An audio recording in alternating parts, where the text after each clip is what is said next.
कृष्णा। आपका स्वागत है श्री भक्ति ज्ञान चैनल में। आज हम सुनेंगे नवरात्रि व्रत कथा।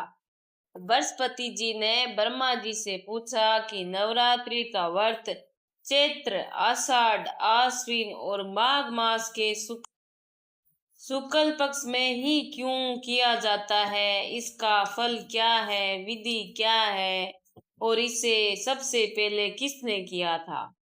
तब ब्रह्मा जी बोले, हे बृहस्पति, ये व्रत सभी मनोरथों को पूर्ण करने वाला है। इससे संतानहीन को संतान, दरिद्र को धन, रोगी को स्वास्थ्य, विद्या चाहने वाले को विद्या और बंधनग्रस्त को मुक्ति मिलती है। समस्त पाप नष्ट होकर सुख समृद्धि का वास होता है।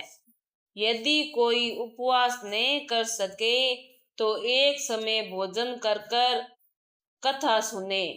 अब सुनो सबसे पहले इसका इतिहास। पिठत नाम नगर में अनाथ नाम का एक ब्राह्मण रहा करता था। उसकी कन्या सुमति बचपन से ही अत्यंत सुंदर और सदोगुण से युक्त थी।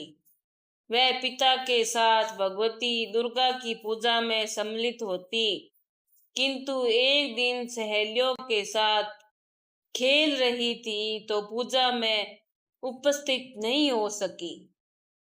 इस पर पिता ने क्रोध में आकर कहा कि तेरा विवाह किसी कुष्ठी और दरिद्र मनुष्य से करूंगा। सुमति ने शांत भाव से उत्तर दिया कि पिताजी, जो भाग्य में लिखा है वही होगा।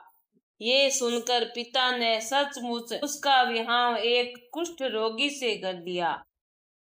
विवाह के बाद सुमति ने कठिन दुख भोगे, परंतु उसने देवी दुर्गा की भक्ति नहीं छोड़ी।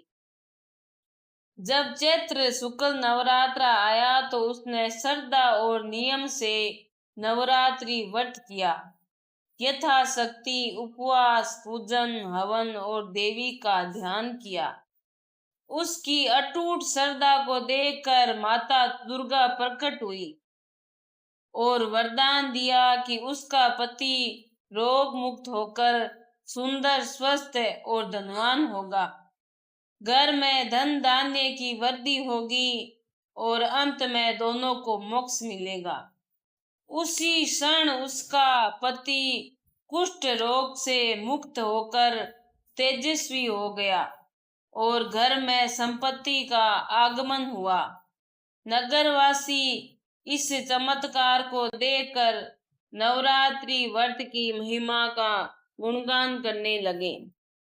ब्रह्मा जी ने कहा, हे बृहस्पति, यही वह कथा है जिससे सिद्ध होता है कि नवरात्रि व्रत सभी कष्टों का नाश करने वाला और सभी इच्छाओं को पूर्ण करने वाला है। जो इसे श्रद्धा से करता है या सुनता है, उसे सुख, समृद्धि, संतान, स्वास्थ्य और अंत में भगवती के चरणों में स्थान प्राप्त होता है। अगर आपको मेरी ये कहानी अच्छी लगी है तो लाइक, सब्सक्राइब जरूर करें। बहुत बहुत धन्यवाद।